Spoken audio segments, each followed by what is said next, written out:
Mga minamahal na kapatid, pangatlong beses na po natin ni Doc na ma-interview po natin siya. Kung makikita niyo po dun sa first part natin, nag-tour po tayo dun sa farm niya. So ngayon naman po, ipapakita naman ni Doc yung principles naman po ng pig farming, yung mga nitty-gritty details ng pagpipig farm at saka yung mga experiences at saka yung mga expertise na natutunan niya for like multiple decades of being in the farm industry po. So, Doc, hindi na po ako magpapaligoy-ligoy pa. Ipapasa ko na po kay Doc.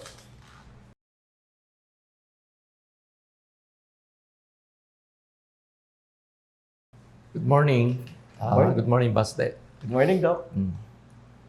Para correction lang, no? Ang ginagawa natin sa tao para longevity, sa baboy naman, para maging efficient na konting kinakain, magiging karne.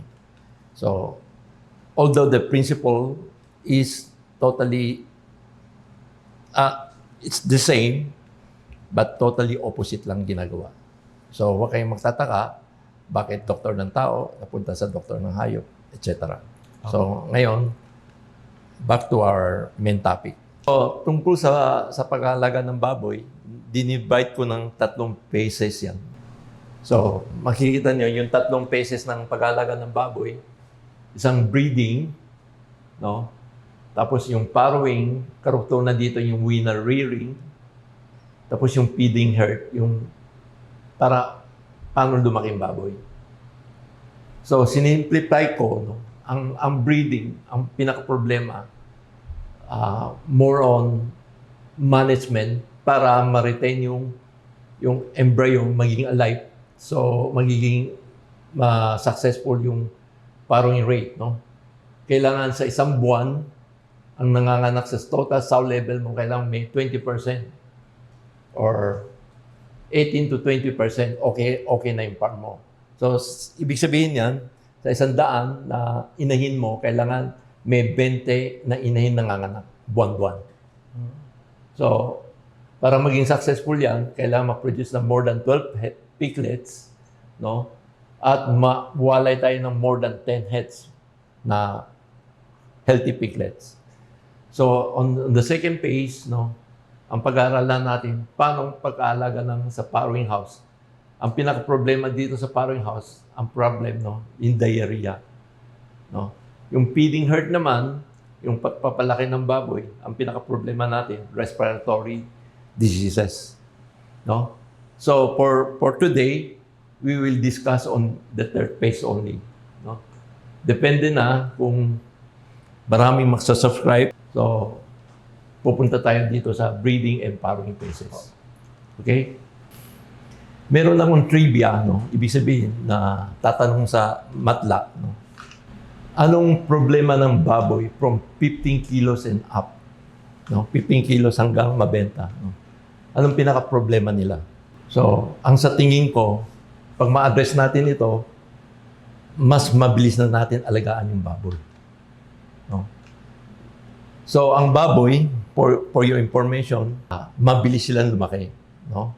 Pag ihambing mo sa tao, sa isang normal na tao, sa westerner, no? So, from birth, no? Para maging 75 kilos sila,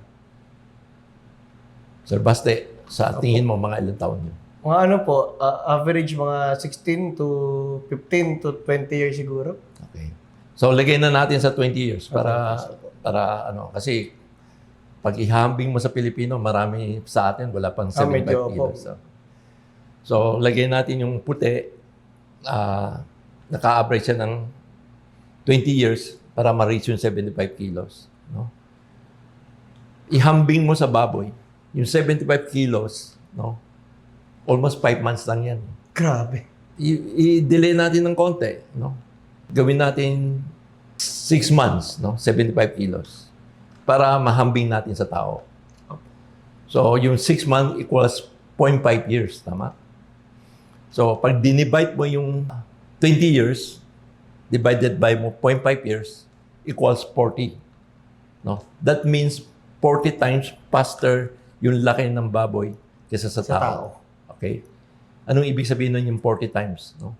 Ibig sabihin 4,000% faster. Kasi pag ihambing mo kailangan yung percent. No? So, napakabilis ng laki ng baboy. So, ang maganda sa baboy, no, bukod sa mabilis sila lumaki, no, marami silang pinoproduce sa isang taon. No? Almost 30 to 35 heads in a year. No, times mo sa 100 kilos. Almost 3 tons. So, yun ang very efficient ng baboy compare sa lahat ng animal na naintindihan ko. No? Napakabilis, napakarami. So, ngayon, ang problema niyan, no, breeding company, farm owner, farm manager, even caretaker, no? Lahat gustong mabilis lumaking baboy, tama? Opo. So, lahat gusto yan. Pero, nakakalimutan natin ang side effect ng growth sa baboy. No? Ihambing natin sa tao, yung puberty na tao. No? Opo. So, malakas sila kumain, mabilis. Every week, nagdadagdag sila ng height or timbang. No? Ang bilis. No? Makikita mo yung mga bata na yan, malakas pawisan. Mainit ang Okay, katawan. So, ang ibig sabihin nun, mataas ang metabolic rate. Kasi 2 cell, nagiging 4, 4, nagiging 8, 8, nagiging 16. So, yung bilis na yun, no? Ang side effect ng growth is metabolic heat. Agree? No? Opo. So, yung metabolic heat ng baboy, napakatindi because they are 4,000 times faster than human being. 4,000%. So, ngayon, ang culprit ng baboy, hindi sila pinapawisan. So, yung init ng katawan nila, kailangan ma-expel out. Kung di, mamamatay sila. Kung hindi natin na-expel out yun. So, yung heat loss ng baboy, no? Yung dissipation ng heat ng baboy, kailan ilabas sa katawan nila. Opo. So, ang pinakamaganda, ito, ang tawag dito, radiation cooling. No? Itong cooling na ito, pag ihambing mo sa Tagalog, singaw. Singaw. Opo. So, sumisingaw lang init nila. Next slide. Yan, no? So, from the body, no, nasa-transfer lang sa environment without using energy. Pero, kailangan merong tayong temperature gradients or temperature difference ng environment saka yung temperature ng baboy. No? For your information, ang temperature ng baboy is more or less 38-39 degrees centigrade. No? So, ang environment kailangan lower by 10 degrees centigrade para sisingaw yan. So, para ma-imagine nyo itong struktura na ito, parang isang kape, no, mainit, pag nilagay mo sa mainit na environment, hindi siya lalamig. Opo. Kasi walang dissipation ng heat. Pero pag nilagay mo sa isang environment, lower the temperature ng kape, lalamig siya. Mag-equilibrium. Tama? Oo. So, lalabas yung init niya. So, ito ang pinakamaganda sa radiation heat loss. Ngayon, ang problema sa atin sa Pilipinas or tropical countries, sa umaga lang o kaya gabi, saka meron tayong radiation cooling. So, ang temperatura natin sa umaga, pwedeng bumaba up to 25 to 30. No? So, sa gabi, ganun din. So, doon lang may radiation cooling. Other than that, sa tanghali, wala yan. Kaya nahirapan ang baboy natin. So, pag wala yan, no, ang baboy, ang gagamitin nila convection heat loss, no, or convection cooling. Ibig sabihin nito, bakit yung araw pa ganun? Ibig sabihin, yung a little bit mababa ang temperatura ng environment, tapos may hangin ka. So, 5 degrees temperature lower ng the environment, no? Tapos may hangin ka, pinapalabas na yung init ng baboy. Oh. Okay? So, take note of this convection cooling. Hindi porky open house tayo. Opo. No? Malamig na yun. Ibig sabihin, kailangan yung environment mo medyo shaded, no? So, para malilim, tapos may ventilador ka. Kung di ka malilim, yung temperature mo from outside saka sa loob, halos parehas eh. Ngayon, itong convection form of cooling, ginawa nila ng artificial, Opo. no? In the form of tunnel ventilation. No? Ang tunnel ventilation is a parang air-conditioned system, no? With a radiation on one end, radiator on one end, may tubig doon. Tapos on the other end, pinupul yung hangin doon from the tubig papunta sa loob ng piggery. Opo. So, yan ang convection cooling. Opo. Pero sa open housing, pwede din tayo gumawa ng convection cooling. So, conduction heat loss, no? Conduction, ibig sabihin yung temperatura ng baboy, i-conduct ng baboy sa environment niya, no? Kung wala kang ginawang paraan, ang baboy kusang gagawa yan, no? Sila, pag nainitan yan, dudumi sila sa kulungan at iihi doon sila hihiga. Kaya pag sa umaga, pinalinis nyo na yung piggery nyo, hapon, pag nainitan sila, yan ang gagawin nila. So, nagiging madumi ulit yung baboy. So, yung heat loss nila, kinokonduct ng tubig, yung ihi nila, saka yung dumi nila para lumamig. Take note of this. This is so important. No? Opo. Kasi pag hindi nyo nalalaman ang function yan, no? Maraming gumayat sa atin sa tropical condition, ginaya yun sa abroad. No? Ang abroad, meron na silang radiation, may convection cooling sila, hindi na nila kailangan yung conduction cooling. So, ang flooring nila, ginawa nilang butas-butas. So, para hindi makaipon ng tubig. No? So, hindi nila kailangan itong conduction cooling. Opo. Sa paraan ng conduction cooling, merong 4 na paraan. No? This one is natural. The second one is pinapaliguan natin ng baboy. No? Ang paligo, it's okay. Kailang ang problema, pag mali ang paligo, giniginaw yung baboy. Pag natuyo na naman ang flooring, maininitan na naman ang baboy. Kaya malamig, mainit, malamig, mainit, nakakasakit yung baboy. Opo. The next one is invento ng mga Taiwanese. No? Meron silang parang wallow. Wallow, may mga one foot of water inside the pig pen. Isang maliit na lugar. No? Para yung baboy, kusa po papasok doon, kusa mapapalamikan sila, tapos lalabas ulit, kakain. So, yun ang wallow. Pero ang wallow may drawback. No? Opo. So, ang baboy, tendency nila, dudumi doon sa may basang area. Dudumi sila doon. Tapos ang baboy, pati yung dumi nila iniinom. Iniinom nila. So, nakakaroon ng maraming parasites. No? Ang pinaka-problema sa wallow, sa gabi, may tubig ka sa higaan ng baboy. No? Mataas ang humidity. Humidity is the second problem ng baboy. So, may pupunta tayo ulit doon. No? Opo. So finally, yours truly, nag-invento ng isang cooling system, tinatawag ng snout dip, no? Isang parang planggana size pero bato siya, mabigat, no? Nakasentro sa piggery. May papakita ko din sa iyo, no? Pag binuksan yung tubig, yung baboy pupunta doon, hindi sila makakalublob doon, kundi yung lublob nila lang yung ilong nila, no? Kaya tinatawag ng snout dip, no? Pag nilublob nila yun, lumalamig sila. Paano natin nasasabing lalamig? No, yung respiration nila bumababa. So, naku-cool down sila. So, yun ang pinaka-paraan ng pampalamig sa baboy sa open housing or even sa tunnel vent. Yun ang ginagamit ko. Take note of that. So important na kailangan i-share ko sa inyo lahat. The next one. So, after you cannot produce the 3 heat loss, no? Radiation, convection, and conduction. Kasi yung sahig mo, butas-butas, hindi ka makaproduce ng conduction cooling. So, ang baboy gagamit ng evaporation cooling.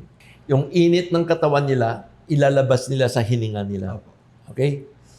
So what's wrong with that? Wala namang problema. No? Ang problema lang dyan, no? Sa ginagawa niya, no? Maraming kinakain ng energy na pupunta doon. No? So, ang paghinga, panting, may use of energy yan. So, nasusunog. No? Pangalawa, yung sobrang panting niya, no? Yung CO2 masyadong nalalabas, no? Nakakaroon siya ng tawag na tumataas yung pH ng baga, tinatawag natin doon, respiratory alkalosis. Yung respiratory alkalosis, no? Pag matagal, dumadami yung microbio sa katawan niya, sa lungs niya. So, kaya nagiging respiratory disease. Sa aking pananaw, no, ang baboy, so ayaw natin mahantong dito. No? maraming side effect na nangyayari dyan. No? Number one, no, nakakaroon ng respiratory alkalosis, dumadami microbial sa katawan. Number two, pag nakasakit yung baboy, naturally, the pig will produce the WBC. Tama? Pag may sakit ka, White blood cells. so pati protein na gagamitin na. No? Pati energy to produce the WBC. Pag tumagal yan, magproduce ng antibodies. So yung antibodies na yun, more protein na gagamitin. At pag tumagal pa yan, magproduce ng exudate. Plema sa baga, plema sa loob, exudate sa loob. So, ang dami ng protein gagamitin. So, nadadivert na yung energy na pinapakain mo na napupunta na doon. Kaya, yung baboy mo hindi tumataba. So, kailangan ma-address natin lahat yan. So, yung heat stress ng baboy, no? Ayaw natin mangyari sa bawat baboy natin sa farm. From inahin hanggang piglet hanggang patan. So, pag makaalaga tayo ng baboy, kailangan alam natin ang normal na hininga ng baboy up to 40 respiratory rate per minute. So, yan ang kailangan ma-maintain natin. Sa aking palagay, no, lumampas ka ng up to 60 is still okay for tropical countries. Higher than that, meron na tayong matinding side effect. Bakit sasabihin mo itong baboy stress? No? Number one, respiratory rate. No? Sa being a doctor of medicine, pag pumunta kayo sa clinic ng isang doktor, isang pasyente, madalas kukunan, number one, vital sign mo. No? Included blood pressure, heart rate or pulse rate, and respiratory rate. Bibilangin yan ng nurse yan. Ngayon, may bago pa, may oximeter pa. So itong lahat ng vital sign, hindi natin makuha sa baboy except respiratory rate. Kaya yun lang pwede natin bilangin. Ang palabas nila, ganito, no? Yung presentation nila, manifestation nila. No? Number one, pag hindi sila komportable, mainit ang katawan, panting. Number two, sa inahin, dog sitting. Sa inahin yan. Sa patterner naman, kung yung flooring mo, hindi tuyo, no? Expose nila yung belly nila. No? Katulad nito. Makikita mo yung mammary glands niya. No? Opo. Ibig sabihin, hindi na maganda yan sa baboy. Doc, matanong ko lang po, di ba kung paano po maobserbahan yung respiratory rate, is titignan mo yung galaw ng tiyan, di ba po? Up and down is consider 1. Tapos 2. Normal na higa ng baboy. No? May makikita kang nakalabas na paa. Pag pinapasok nila ang paa, sign na lahat hindi mo makikita, sign na may cold stress yun. Ayaw din natin yun. So, ang stress, pwedeng cold stress and heat stress. Yung batting na nangyayari sa mga piggery, no? After batting, kung mali ang pagpapaligo, ang baboy ay kumpul-kumpul sa isang lugar, tapos nakatupi ang paa lahat. Nagsisiksikan. Kinocompress nila para ma-conserve yung energy nila. So, mula dito, no, pag-aaralan natin, ang buong performance ng farm, no, 30% genetics, 30% nutrition. Tingnan mo, yung 40% nakadepende sa management. No? Management ng environmental management. So, yung environment, ima-manage natin. And paano papakainin yung baboy? Tapos, we will highlight on the habit of pigs. No? Paano sila kumain. So, pag naayos niya ito, this can even overlap this a little bit or ma-improve nila ito, yung genetics at nutrition. Pero kung hindi natin nagawa yan, itong genetics na 30%, baka hindi lalabas ng 30% yan. Itong nutrition na 30%, baka hindi lumabas ng 30% yan because of the influence of this. Ito kailangan intindihin natin, no? Bago tayo pumunta sa field, no? Ang environmental ng kailangan ng less than 15 kilos na baboy. Saka greater than 15 kilos na baboy. Number one, kailangan ito heat conservation. So heat conservation sa biik, pinapainit natin. Kaya may heat lamp tayo. Ayaw natin yung init nila lumabas. Dito, kailangan heat dissipation. So, yung heat nila, kailangan palabasin. Kasi lumalaki sila mabilis na eh.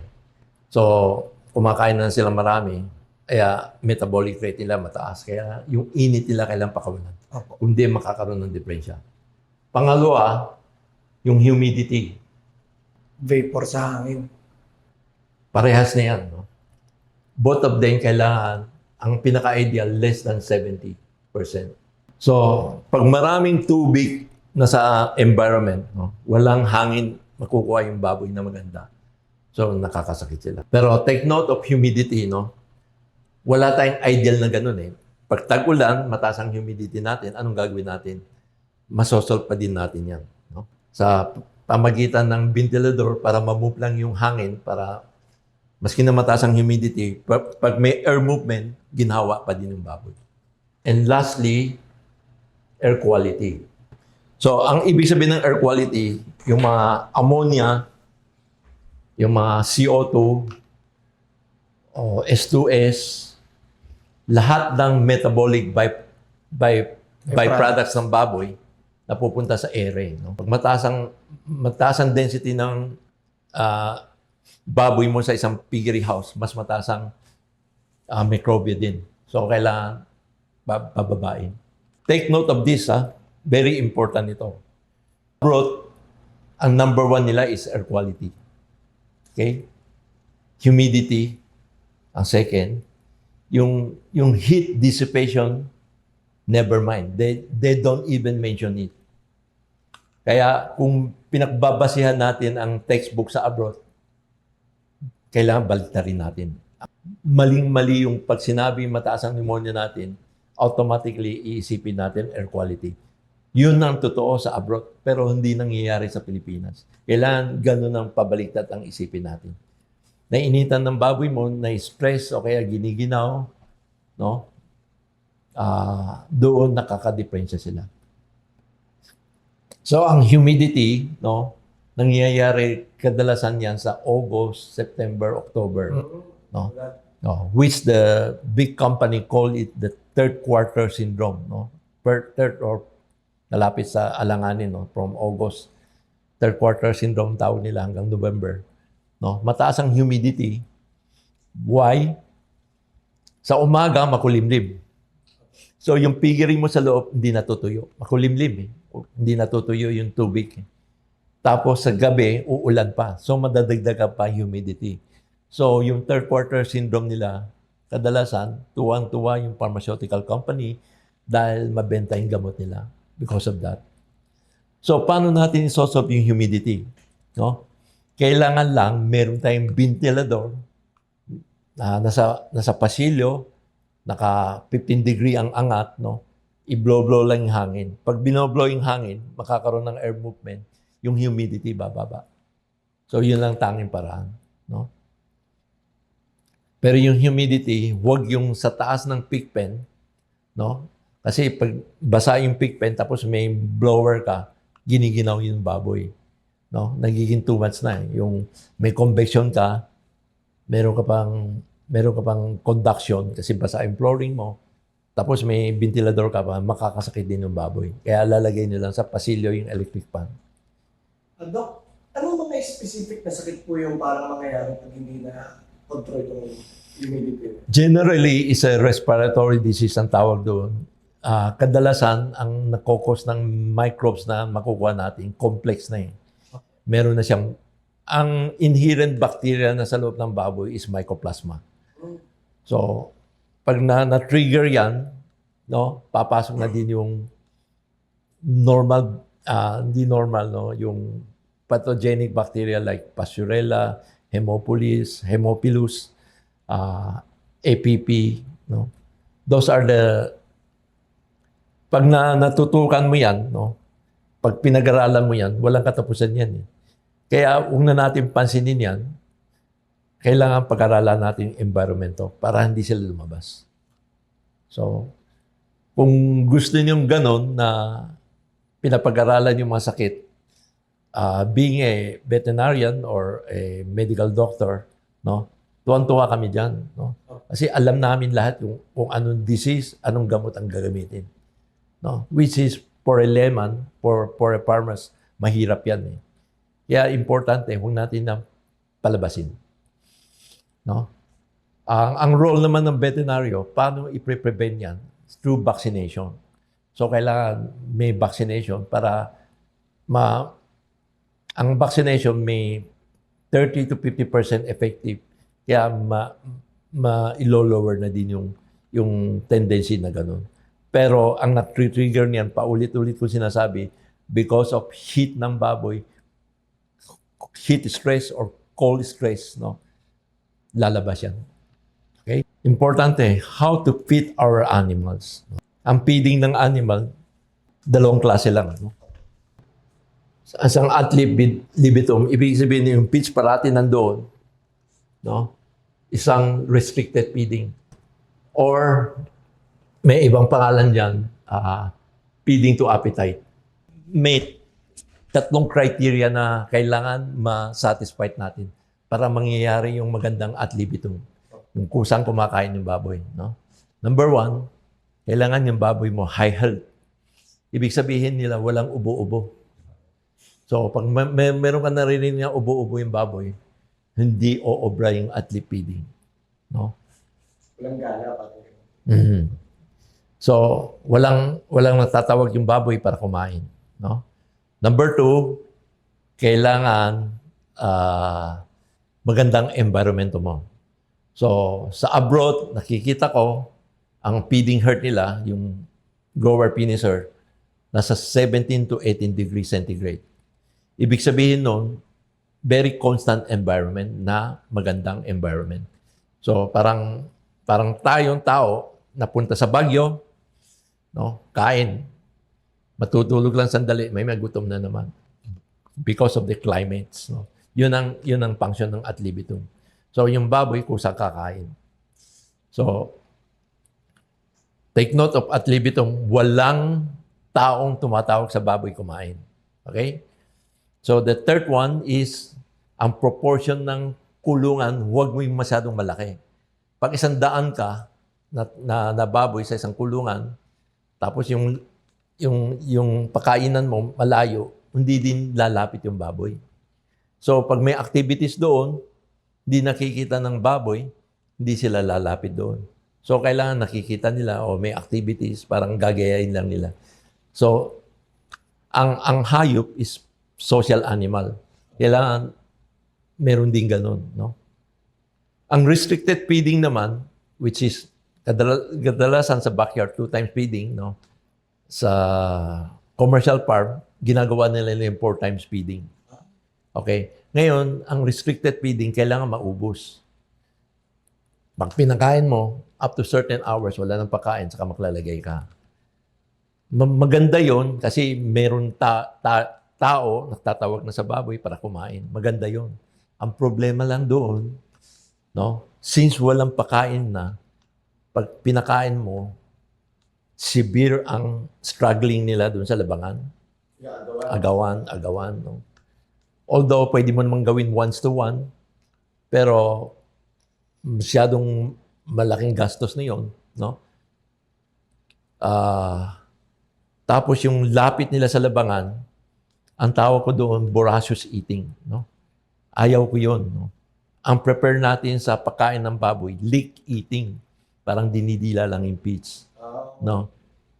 So, yan ang gusto kong makita nyo kung paano namin ginagawa. No? Kumbaga, Doc, yung in layman's term, yung voracious eating para may patay Lamon. na Lamon eating. So, number 1, ang feeding efficiency nun hindi maganda. Yung pag sinatawag ng feeding efficiency, yung kinakain mo para mag-amount, para mag-convert sa 1 kilo of feeds, no, hindi maganda. Kasi maraming sobrang kinain, sobrang wastage. Tapos hindi na digest. Unlike yung konti-konti lang kinakain mo, very often, no, mas maganda sa hindi sa kalusugan, sa conversion ng meat sa baboy. Okay? Ngayon, dinevelop ko isang modified ad lib feeding. No? Believe ako sa ad lib feeding dahil dila-dila lang kain, lick eating lang. Pero ang problema sa ad lib, walang nagtatawag sa baboy. Saka wala tayong high health status na baboy para kusang gagawin yun. So, ginawa kong modified at-lip feeding. So yan ang papakita ko sa inyo. A little bit laborious, but the efficient is there. No? Anong nagawa natin sa modified at-lip? No? Ang labangan, papakain tayo buo. Tapos after 1 hour or 2 hours, bubutasan natin dalawang side. No? Iuurong natin yung pitch papunta doon para mabakante na doon. After another hour, doon ka maglalagay ng pitch. Doon lang. So yung agresibong baboy pupunta doon sa side, kakain. Yung mababagal na baboy pupunta sa gitna, kakain. So parang tinatawag mo na yung baboy kumain. Pero take note, ang difference nito sa restricted feeding, no, walang voracious feed intake. Kasi parati nandoon, alam na nila na hindi mawawala ng feeds. Kaya dahan-dahan lang sila kumain. Number 2, tinatawag natin sila kumain. So, maski na hindi masyadong healthy na baboy, may ubo-ubo, kakain pa din sila. Kaya ang outcome nila, mas magiging pantay-pantay yung baboy, mas uniforme. So, yun ang sekreto doon. Kumbaga, Doc, yung idea po ng modified ad-lib is i-trigger mo lang lagi yung hunger nila kasi sa nakikita nila na mayroong spaces. No? Not because of hunger, because of curiosity. Ang pig animal is a very curious animal. Oh, maski na isang sako lang batuhin mo doon. Oh, i-break down nila yung sako o maski na isang plastic. Sa simula lang yun. Parang yung wala kang pitch doon, maglagay ka, lalapit sila. Take note ano nangyayari sa modified at-lip, no? Internally, no, i-explain ko sa inyo, no? From birth hanggang 6 months old na baboy, mataas ang growth factor, growth hormones nila. Growth hormone is coming from sa brain side, no? Pituitary. So, yung pagbaba nun, no, mapupunta sa liver, ang liver mag-produce ng insulin-like growth factor. So, yung insulin-like growth factor, yan ang anabolic hormones na i-convert nila yung fats sa muscle, sa fats, everything, yung bone, no, bone growth. So, pag continuous sa input ng fats mo, continuous sa kain nila, na small amount, continuous trigger ng insulin-like growth factor. Kaya ang baboy natin magiging makapal, no? Ibig sabihin makapal, maraming muscle, no? Hindi lang puro taba. Kasi kung pinapakain mo lang paminsan-minsan, may growth ng taba yan. So sa atin, ang taba mapupunta lang hindi lang sa liver, pati muscle. Kaya yung muscle mo, pag may taba, ano mangyayari? Yan ang parang wagyu. Yan ang parang intramuscular fats. Kaya mabigat siya, tapos maganda pang quality. So, ang breed may effect sa formation ng intramuscular fats, no, or marbling. May malaking effect. Pero kung wala tayong ganun breed, pwede din sa management, no? Magagawa din natin. Kailang we have to do it constantly. So para may intramuscular fat yung ano. But take note. Take note sa tao, hindi maganda yon. Ang muscle natin may fats, hindi maganda yon. Ang liver natin may fats, hindi maganda. Pero sa baboy, since na gusto natin mabigat, after therefore slaughter, no? Kung napili mo silang as inahin, then doon mo i-control na yung pitch para mabalik sa normal healthy life nila sa inahin. Okay? Not necessarily, no, sinasabi na unhealthy yung baboy na ganitong feeding system. Because we want the meat to be succulent, no, may intramuscular fats, tapos mabigat. Tapos yung may bone growth, everything nandun na eh. Yung modified at-lip, take note, no? Gagawin natin yon for treatment purpose, no? Tinatawag mo yung baboy kumain, yung leak eating lang sila. So, para very efficient ang conversion sa meat, no? Tapos, walang so much expenditure sa exercise. Once your pig is struggling sa labangan, maraming exercise. As you know, as everyone know, pag isang tao, isang baboy, tuloy-tuloy ang exercise, paano siya tataba? Nag-burn siya ng calories. Yes. So, yun ang ayaw natin. Okay? So, take note, kabaliktaran ng ginagawa natin sa tao. Gusto natin tao mag-exercise sa baboy. So, for other purpose naman ito. Kumbaga, ang priority po natin, yung feeds na kinain nila ay maging muscle na kakainin natin imbis na ilabas nila sa paggalaw parang ganun. Yes. So, gusto natin almost more than 60% na kinakain nila mapupunta sa meat saka sa bone growth. No? So, another I have to highlight, no, yung feeding herd management. No? Pag binili niyo yung baboy galing sa labas o na-transfer kayo ng baboy from winner to to feeding herd, no? Ang pinaka-problema ng baboy, which is hindi na nakikita natin sa libro, no, yung bullying. No? Yung bullying, ang baboy, pag nagbubully, no, especially during feeding time, no, pag bullying, 4 na beses na bully isang baboy, hindi na yan kakain. So, paano natin iiwasan yun? So, I have to highlight on this again, no? Kasi, yung bullying na yun, pag hindi natin na-correct, no, mangyayari, after mixing them, 2 weeks after, marami na tayong may sakit. Mako-collection ka na. Kasi ayaw nang kumain, ko-collection mo. No? So, yun ang iiwasan natin. How do we do that bullying? No? The 4 feeding system, yung isang araw na 4 times ang feeding mo, every time you feed, konti lang, after 2 hours, tanggalin niyo ulit lahat. After 1 hour, papakainin nyo. No? 4 na beses na kailangan tanggalin. Why? Yung bullying na yun, no? Pag walang pitch ng labangan, no? Lahat ng baboy nakatutok sa labangan. Pagbuhos mo ng pitch, parang restricted feeding na yan, nakatutok sila sa labangan. So, makakalimutan nila yung aawayin nyo muna yung katabi niya. No? Makakalimutan nyo yung aawayin katabi niya, kaya nakatutok sila sa pagkain. So, everybody will get their share of foods. So, pag ginawa niyan, automatically, wala kayong collection after 2 weeks. Napaka-importante yan. So, yung isang habit ng baboy, may bullying sila, no? Kailangan ma-reduce natin. Tapos, another habit ng baboy, no? Kailangan tawagin sila kumain. Na-address na dati yan. Tapos, ang baboy gusto sabay-sabay kumain. Kaya yung labangan na sa tropics, sa tropical countries, no? Hindi pwedeng ad libitum. Pag may ad libitum ka, siguradong sa tropical countries. Unhealthy pigs, hindi 100% healthy, marami kang slow grower. So, yun ang gusto natin matanggal. Tapos, ang final na habit ng baboy, no? Kung magandang environment mo, magandang cooling system mo, sa pamagitan ng snout dip, which papakita ko sa inyo kung very simple na procedure yun. As long as you want to real pig, you have to have that. No? Ang laki ng tulong yan.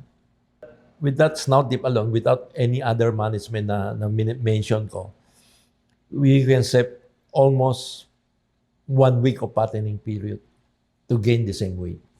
Okay? So, with our management system, everything included, no, plus snout dip, na-shortened by ng 2 weeks o higit pa. So, ngayon, papakita tayo ng mga video clips na paano ginagamit yung snout dip, paano tinatawag yung baboy kumain. So, sample. So, ito, isang semento na planggana na sa gitna ng pig pen. No, pag binuksan yan, yung baboy pupunta doon. No? Kung hindi sila nainitan, iinom sila at kakain. No? Pag binuksan yan, you expect 30% of your herd, or 30% of the pig na baboy, pupunta sa halapan para kumain. Yung nainitan, lulublob nila doon, mag-stay sila doon. Pero, mga 30% kakain yan. You will notice yung itsura ng baboy, no? A little bit madumi, pero doesn't matter, no? Kasi totally walang paligo yan, nasa concrete floor yan. Doc, ilang buwan po tumatagal from ipinanganak sila hanggang pwede na silang takal? Sa ngayon, nakukuha na namin 5 months and 1 week Oh. na ma-release na 112 kilos. Pero with this method, Pero Doc, di ba po ang snout dip po, kayo pa lang po ang may technology niya, no? Itong snout dip, ang mechanism niyan, parang conduction cooling. Conduction, no? Pag nainitan sila, yung snout nila ilulublog. Pero pag hindi nainitan, iinom lang ng tubig. So, ang function ng snout dip, tatlo, no? Cooling system, increase water intake, increase peat intake. So, may tatlong function yan. This is, the guy is feeding the pigs, no? Ang nilalagay nila ng feed sa tabi lang, no? So, yung dalawang tabi lang. So, makikita mo with this system, alone, tinatawag niya yung baboy, pati sa gitna, walang pouring ng feed sa gitna, sa site lang. Tapos habang kumakain sila, anong nakikita niyo? Hindi maingay yung baboy. Opo. Walang struggling, walang severe exercise. Kaya na pag ginagawa mo yan, almost 50% kumakain yan. More than 50%. So mapapansin nyo, yung struggling na wala, no? Yung maingay, wala. Ano nangyayari dun sa baboy? Ang steroid level nila napakababa. Walang cortisol secretion. Oo. Walang stress Oo. hormones. Tapos mapapansin mo yung baboy, almost pantay-pantay. Laki. Opo. Ang baboy namin kumakain almost 8 times Oh. in a day. Tapos walang stress yan, leak eating lang. Everything is converted into meat. Yun makikita mo sa breeding, napakaingay. Kasi control ang feeding nila eh. Hindi naman pwedeng ad-lib. So, 2 times a day lang. Kaya during feeding time, maingay sila, nakuha-wild. Maski na alam nila, lalagyan sila ng feeds. Nakuha-wild pa din. Eh, natural ng instinct ng baboy yun. Tapos ang kain nila, lamon. So, that's about it, no? Ngayon, sa other videos, Opo.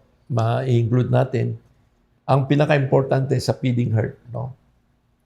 Yung konsumo ng buong farm, mas maganda ang kwenta ko, mas practical. From booster hanggang finisher, no? Buong farm. Opo. I-add mo yan, no? Divided by number of pig salt, which is including bansut, lahat, no? Average of 90 kilos. Let's say, average ng 90 kilos lang yan, kasama na yung mga bansut, no? Kailangan di lumalampas ng 230 kilos of feeds consumed per pattern of salt. Pag nagawa niyan, siguradong kita kayo. 230 kilos sa buong ano yan? No, yeah. Sa buong 5 months na yan. So, from booster, i-at mo, buong buwan, kung ilang kilong booster kinain nyo, divided by yun ang mangyayari. So, kumbaga, kung ibig sabihin po, pagka lumagpas dun yung bigat, nagsasayang ka ng feed, parang gano'n. Hindi magandang performance mo. Number 1, kung masyadong sobra, may ninanakawan ka. Number 2, mataas ang mortality mo. Marami kang bansot. No? Pag hindi mo na-achieve yun. Sa sow, ibang competition na yun. Yung cost ng biik, yung pinanganak na biik, kung makanong cost. No? Pupunta tayo doon in the next future. Ngayon, more or less ang conversion namin nakukuha is 2.3 kilos per meat produced na ginagamit na feeds. 2.3 kilos na pagkain na produce ng 1 kilo. Kumbaga, yung bioavailability na yung pinakain, kalahati ng halos bigat nun, nagiging muscle talaga.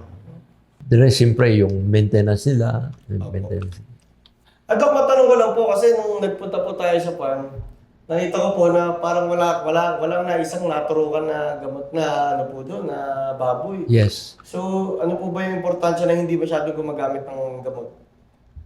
Yun nga, yung proper maintenance ng environment, susunod, yung paano hindi in-stress yung baboy, susunod, yung consistently tinatawag mo yung baboy kumain, so hindi nakakaroon ng other form of sakit, no? Sa ibang farm, no, daming nakikita kong sakit, dahil sa malalaking baboy, no, nagtataay sila ng dugo, no, biglang sudden death.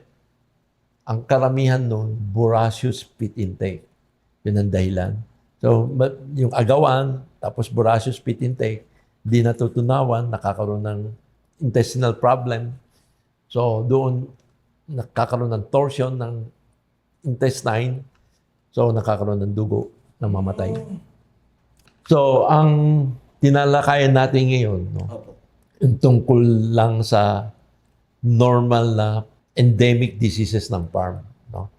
Yung epidemic diseases, hindi na natin itatakel yung mga African swine fever, porcine enteric diarrhea, no? Epidemic din yun. So, hindi na natin itatakel yun. I leave those things to the veterinarian, Opo. no? Para hindi tayo mag-overlap. No? Pero yung mga next videos natin, yung po, syempre, kung sa lahat po ng mga pig racers, maging backyard man kayo or commercial man kayo, kung nakita nyo pong substantial yung mga binigay ni Doc, pag next videos po namin, yung breeding and farrowing naman po. Any final words po, Doc? So, these are initial management lang, no? Tungkol sa environmental management, paano pagpapalaki ng baboy. Meron pa tayong, kung kailangan natin, pag-aralan yung pinakamahirap na subject matter sa piggery operation. Whether malaki or maliit, is pagtuturo ng mga tao. Paano sila bibigay ng tanging knowledge, no? Tanging kaalaman na nagagawa nila. Hindi masyadong complicated. Yun ang kailangan natin. Kumbaga, kung makikita nyo po yung mga in-explain ni Doc, very scientific, very specific, pero yung application niya, sobrang dali, sobrang simple, katulad po nun, yung heat dissipation natin. Ang very technical yung terms sa scientific, pero pag nakita nyo po, meron lang po tayo snout dip, na kahit po maliit na backyard na piggery lang po, kayang-kaya niya po natin magawa. Dahil tubo lang yan, gagawa ka ng timba, gagawa ka ng kulungan, kayang-kaya po ng lahat. Kung makita niyo po sa sistema ni Doc, lahat po ng theories niya, napakadaling simplified, sobrang simplified na process po. Na kahit po nung nandun kami sa farm niya, kita-kita namin, parang ako, kung meron din ako ng mga gamit na ganun, kayang-kaya rin talaga siya magawa. So, kung na-overwhelm po kayo na ano po kayo sa pagbababoy na ang daming nitty-gritty, panoorin niyo po yung mga content ni Doc, makikita niyo pong simple lang naman din talaga. Doc, kasi ano po, dahil po di ba napaka-importante sa atin yung summary, baka gusto niyo pong i-summarize yung... Yung piggery operation, no, i-divide din natin sa 3 phases. No? Tapos, bawat isang phase may kanya-kanyang problema. Kailangan ma-handle natin na tama. Tapos yung i-expound natin yung pinaka-importante sa akin, yung environmental management. Kung paano i-cool yung bahay. Ang cooling ng bahay ko, hindi na directly sa bubong, sa insulation, o patubig, or misting, or paligo. No? Those are pwedeng indirect and indirect, no? Pero pinaka-simple na parang mas walang side effect is snout dip system, no? Tapos yung importante, yung buong system, matutunan nyo na lumalaki yung baboy na konti lang ang stress nila. So yan, pag nagawa niyan, no, will come in na papagandahin na lang natin yung nutrition, saan kayo bibili, saan reliable company, no, saan may added advantage na company tungkol sa nutrition. Pero ulit-ulitin ko, yung management na simplified management, kailangan matutunan bawat piggery. Maka-backyard ka, maka-commercial ka, maka-integrator ka. Kailangan malaman natin ang ano talagang kailangan ng baboy at bigay hilik or tender loving care sa kanila. Okay. Na pag binigay mo yon, yung disease, ang malilimit natin, lalo na sa respiratory na mini-mention ko, ang input nyo sa medicine usage, napakababa. So, halos wala kang makikita. Po, di ba, Doc, nung nagpunta po tayo sa farm nyo, around nasa 200 yung nandun sa isang bahay pa lang. 400 yun. Apo, 400. Nung tinanong niyo po kung ilan yung naturukan, wala po ni isa. Doon sa Zero. buong batch na yun, wala. Dapat ganun ang figure yun. Ang wag kang lalampas ng 5% is tolerable pa eh. Pero makikita mo kung magandang management mo, pwedeng matungtungan natin na zero injection. Yung sa vaccine, kailangan yun. No? Kailangan meron tayong mga vaccine. It's another topic for that. So, pero More masyado na. videos to come. More video to come. Doc, maraming salamat po. Panigurado po, maraming matututunan lahat ng pig racers dito, magpa-backyard man, mga professionals, o kahit yung mga malalaki ng farm dahil po yung mga yun nga po kasi ang advantage po na ni Doc sa experience sa bilang doktor, sobrang naiintindihan niya yung science ng health ng isang mammal. Kasi kahit naman po ang tao at saka baboy, may difference man, mammal pa rin. So, kumbaga, yung mga knowledge po at experience na natutunan ni Doc, napaka-golden po para sa mga nagre-race. Dahil po, yun nga po, si Doc po, ilan po yun, Doc, diba 20 years ang in-spend nyo para matutunan yung natutunan niya. Tapos ngayon po, dire-diretso pa rin siya nag-aaral. So, ngayon po, kung napakaswerte po ng mga pig racers dito sa Pilipinas kasi mapapakinggan niyo po yung mga knowledge na hindi niyo po makukuha sa iba na kahit sa mga libro sa ibang bansa ay hindi niyo po makukuha yung mga natutunan ni Doc. Kasi yung experience po ni Doc na specified dito sa context ng Pilipinas, given na rin po yung knowledge niya sa science at saka sa medicine, pinagsama-sama niya po yun. Ito po yun. Doc, maraming salamat po sa sobrang bukal na loob niyo pong ibinibigay yung knowledge niyo kasi sa totoo lang, marami pong tao na pinagkakait yung mga natutunan nila para sila lang ang may alam. Napakalaki po ng mga tao na isinishare niyo po yung knowledge sa kanila for free.